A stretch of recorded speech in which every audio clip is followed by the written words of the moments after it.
Oi pessoal, tudo bem? Aqui é o professor Leandro e a gente vai para mais uma aula, agora mudando um pouco de conteúdo, né? Nossa quinta aula, e a gente vai para a segunda lei da termodinâmica. Na aula passada, nas quatro aulas anteriores, a gente viu a primeira lei da termodinâmica e agora a gente vai para a segunda lei da termodinâmica, tá? Então, o que diz a segunda lei da termodinâmica? Eu estou olhando aqui, eu acabei pegando outros livros, além do Upadhyaya, eu peguei o livro do Atkins, de Físico-Química, e o livro de Química Geral do Brad e do Hamilton. Inclusive esse do Brad e do Hamilton tem na biblioteca, né, do Instituto Federal de Mato Grosso do Sul, tá? E eu vou relacionar eles ali nas referências para vocês verem. E eu procurei definição de entropia, tá? Mas de uma forma geral, desculpa, a definição da segunda lei da termodinâmica. O que a nossa segunda lei da termodinâmica diz é o seguinte: é impossível eu, em um processo físico-químico, tá? Vamos pensar aqui num processo físico-químico, tudo que eu receber de calor eu converter em trabalho, tá? Então é isso que a termodinâmica, eu não vou anunciar aqui que tem várias maneiras, né? Então, por exemplo, no nosso livro-texto que eu estou usando, que é o Upadhyaya, né? Que é o Problemas de Termodinâmica e Metalurgia, né? Vocês têm o título ali certo, o título é em inglês, né? Mas ele diz que é impossível construir uma máquina que, operando em um ciclo, né, ela vai pegar todo o calor de um reservatório, a temperatura constante, e transformar em trabalho sem se acompanhar de mudanças no reservatório e nas suas vizinhanças. Tá? Então, isso aqui, o que a lei, segunda lei da termodinâmica, ela fala sobre uma impossibilidade. Eu não consigo converter todo o calor em trabalho. A gente, por exemplo, a gente tem no nosso carro um exemplo disso, né? A gente tem a reação lá de explosão dentro de um pistão. Aquela reação de explosão ela não é convertida totalmente em movimento, né? Um pedaço daquilo a gente nota que o nosso carro esquenta. E se a gente for pensar, né? Um pedaço do calor então está sendo utilizado como trabalho e outro pedaço está elevando a temperatura do nosso motor lá do carro, né? Então nem todo o calor que entrou é convertido em trabalho. Então é impossível fazer uma máquina térmica que tenha 100% de eficiência, tá? Ou seja, que transforme calor integralmente em trabalho, tá bom? Então vamos explicar para eu falar das consequências dessa nossa segunda lei. Na aula de hoje eu vou introduzir uma grandeza para vocês, que é a entropia, denotada por S. Tá? A entropia dá uma ideia da desordem de um sistema. Tá? Então, vocês vão ver que para que uma reação ocorra ou não, e aqui a gente vai falar muito de viabilidade das reações ocorrerem, tá? Via de regra, a gente tem que ter um aumento na desordem do sistema. Tá?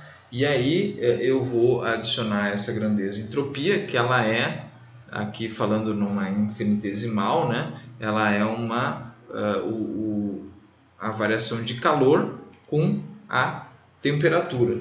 Tá? Então essa aqui é a nossa grandeza chamada de entropia. Né? Então a entropia aqui ela é definida como a variação do calor que um sistema ganha pela temperatura.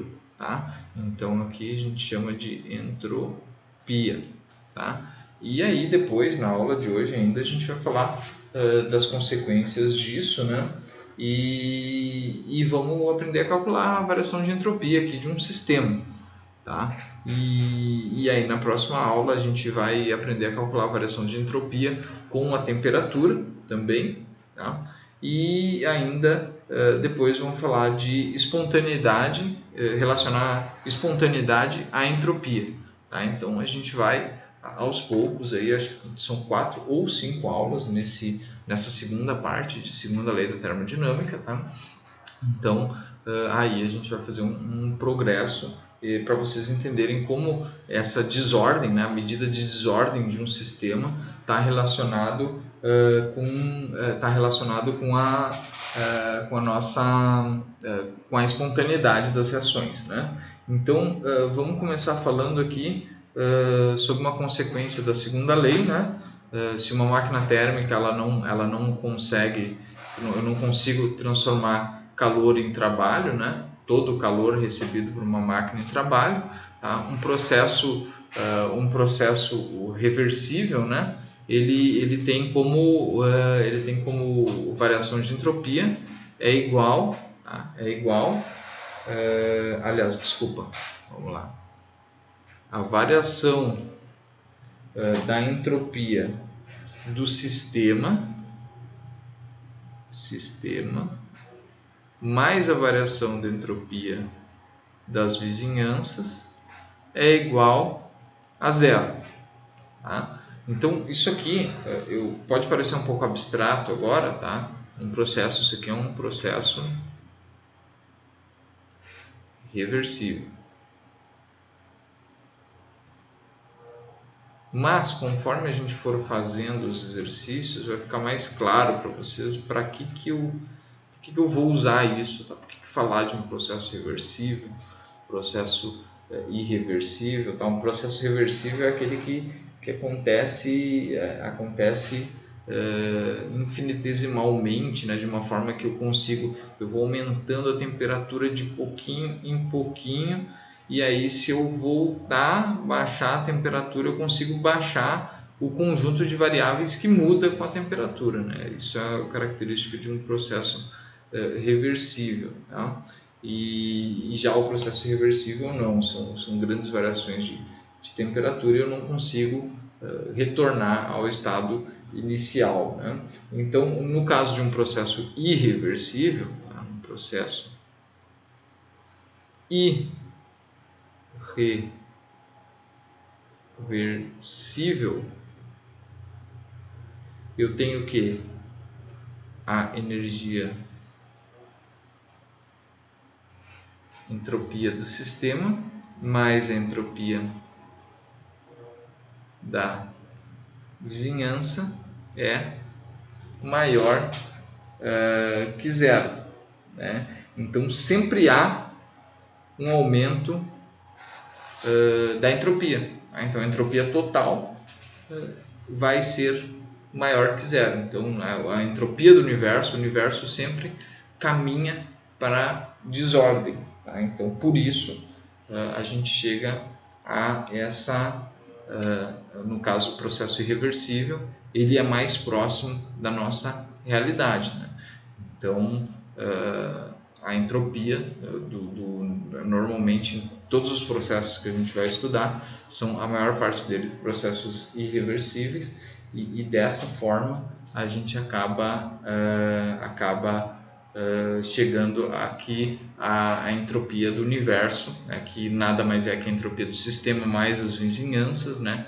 Ela vai ser igual a zero, tá? Desculpa, maior que zero, né? Então vamos falar um pouco da variação da entropia com a temperatura, né?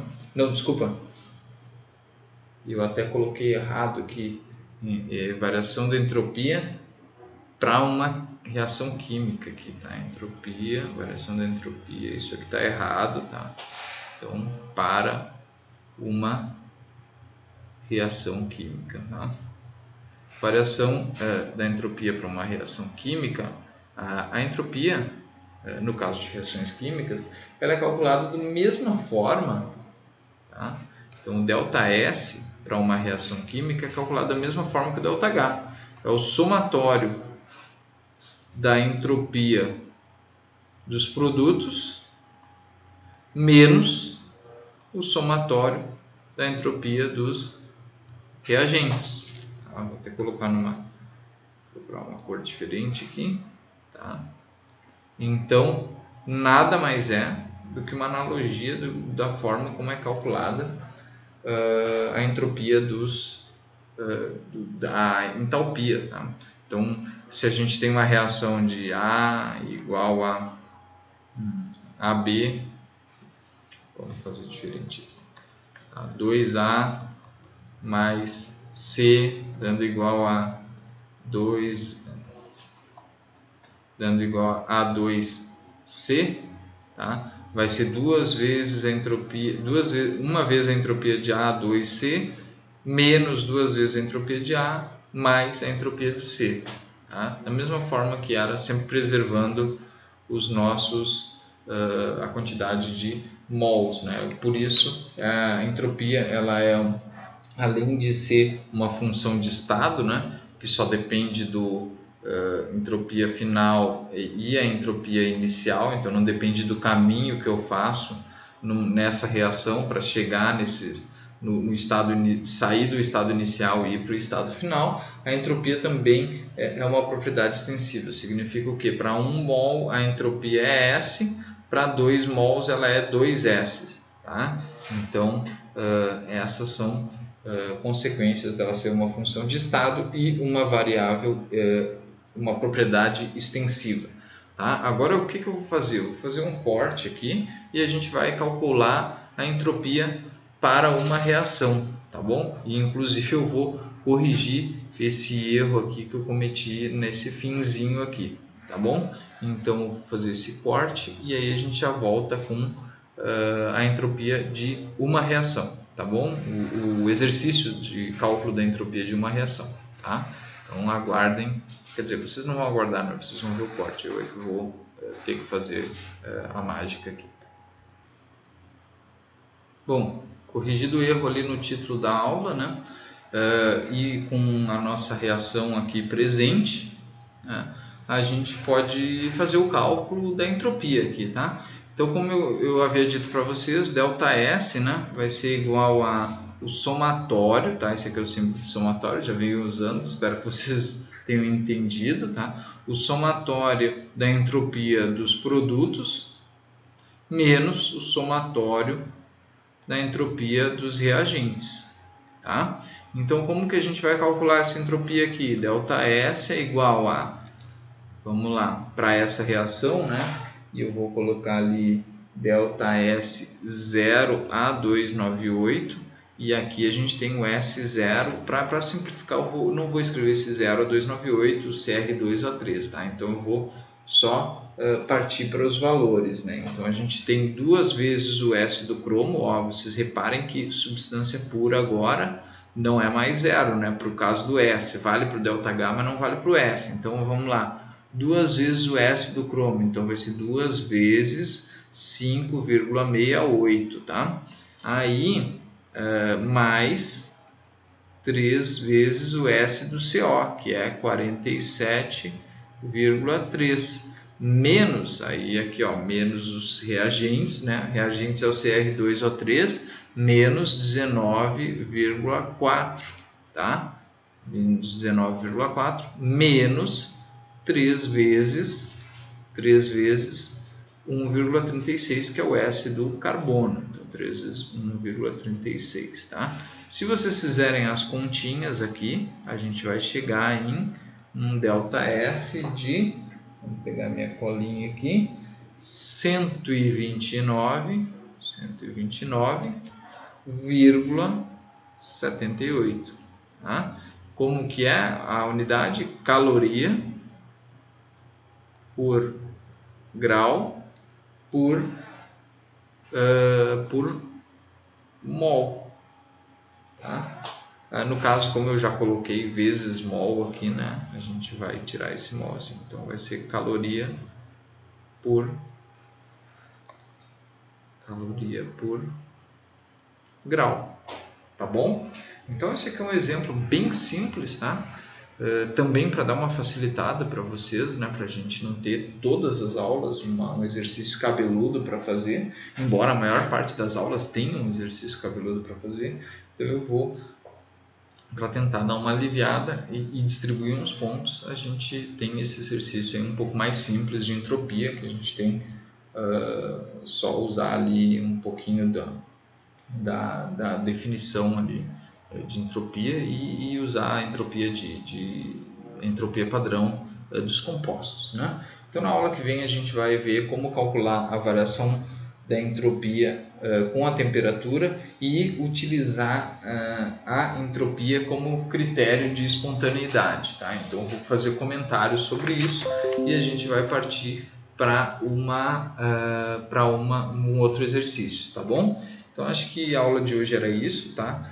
Se vocês tiverem dúvidas, reitero, vocês precisam me questionar e me mostrar onde que vocês estão chegando nos exercícios para que a gente consiga evoluir juntos, tá? Sozinhos vocês eventualmente não irão conseguir. É claro que sempre tem alguém que consegue sozinho, mas a ideia de eu estar aqui é auxiliar vocês, tá? Então, até a próxima aula. Espero que vocês tenham entendido e se não entendeu, estou à disposição, tá bom? Tchau, tchau e até breve.